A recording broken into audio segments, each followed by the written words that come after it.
Hi, this is Ellen from the Chili Dog, and I'm knitting a pair of Beekeeper socks.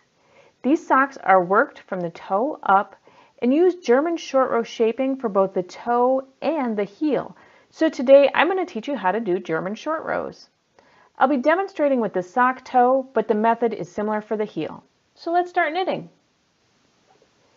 German short row toes and heels are generally worked across half of the total sock stitches. My sock is going to be 64 stitches around, so I'm shaping the toe across 32 stitches. To get started, I've cast on my 32 stitches using a provisional crocheted cast on. There's a link in the video description below in case you need to review that lesson.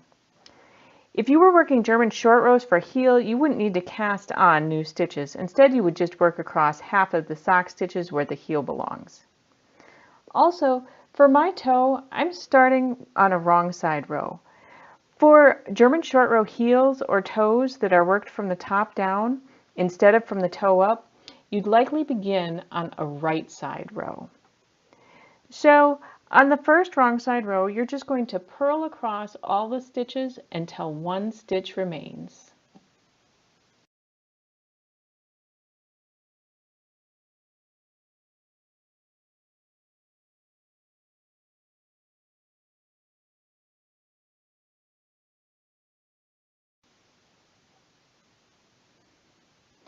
In that last stitch, we're going to make what's called a double stitch. So you purl into the stitch, then turn your work,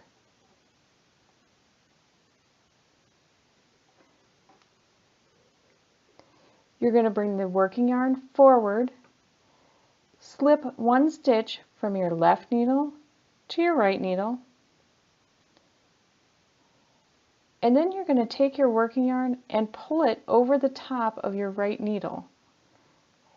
And it makes a kind of ugly stitch that almost looks like a mistake, but don't worry, it's not, it's just a double stitch.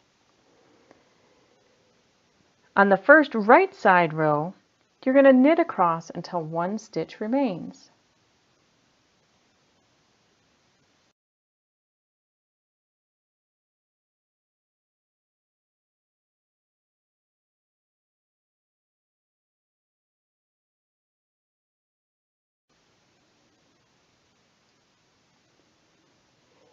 In that last stitch, we're going to make another double stitch. So you're going to knit in the stitch, again turn your work,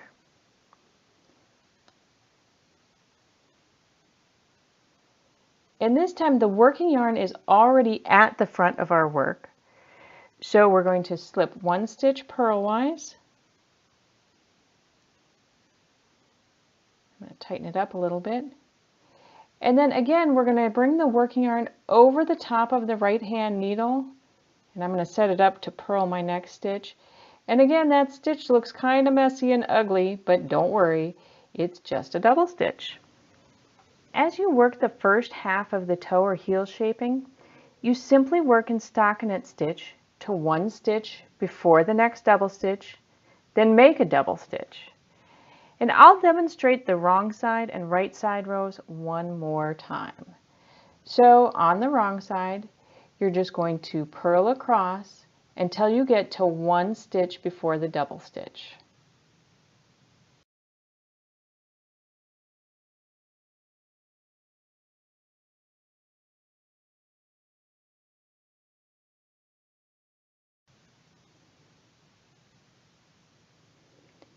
So I stop purling one stitch before that ugly double stitch.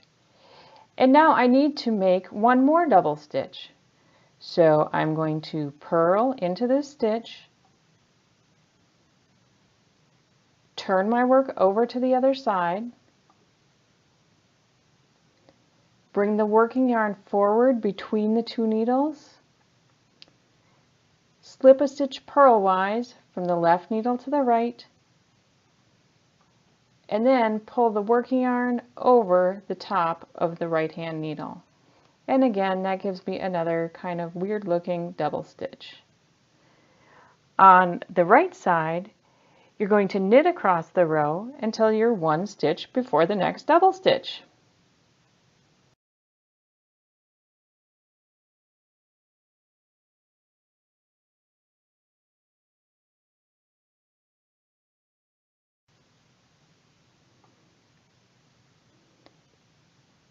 Again, I stopped 1 stitch before the double stitch.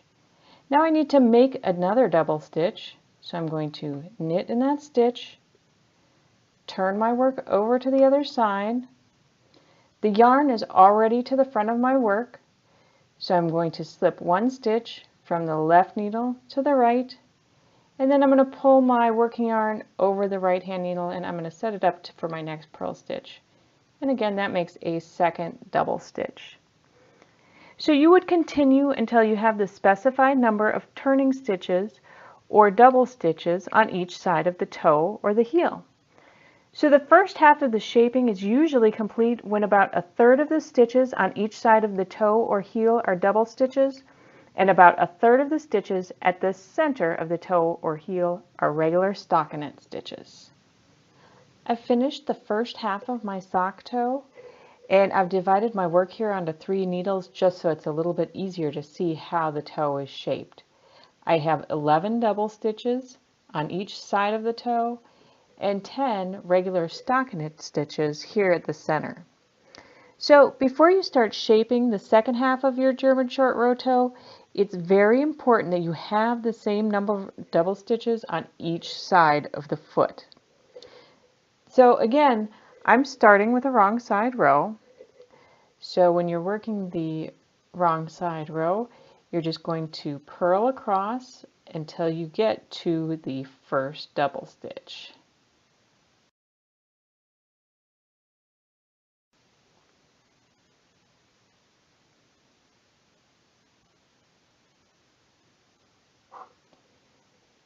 And now that I've reached that first double stitch, I'm going to set my third needle aside because I don't really need it. It was just to make things easier to see. So in this double stitch, I am actually just going to purl that stitch. And to purl the double stitch, I want to make sure that I'm going through both loops of the double stitch and treating them as if they were a single stitch. So I'm going to purl that stitch. And then I need to make a double stitch in the next double stitch. And to do that, again, we just purl into the stitch, making sure to go through both loops. Turn the work over to the other side. Bring the working yarn forward between the needles. Slip the stitch from the left needle to the right, and then pull our working yarn over the top of the right needle. So now on the right side, we're just going to knit across to the first double stitch.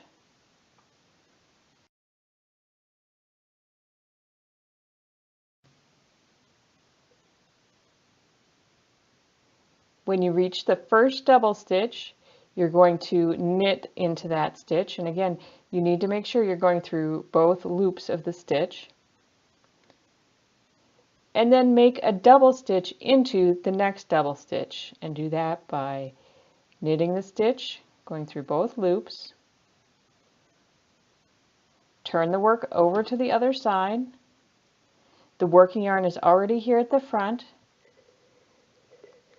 so then we will slip the stitch from the left needle to the right, pull the working yarn over the top of the right needle, and I'm going to set up to purl, and then continue on.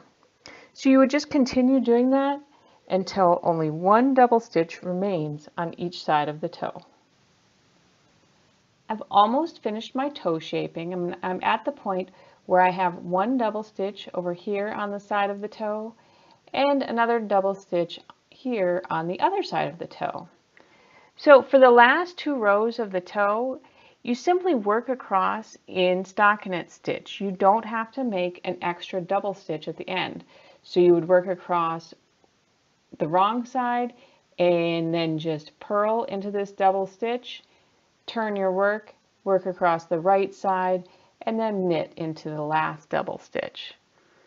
So if I'm working German short row heels instead of toes, I often begin working in rounds when one double stitch remains on each side of the sock, so I can minimize any gaps that could happen right here at the corner of the sock heel.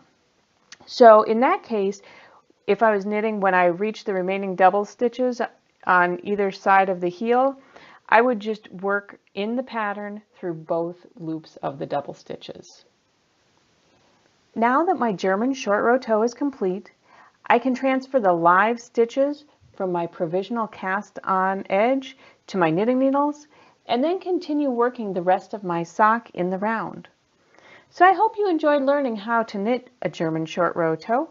If you did, make sure to give this video a thumbs up and subscribe to my channel, The Chilly Dog, on YouTube. Until next time, happy knitting!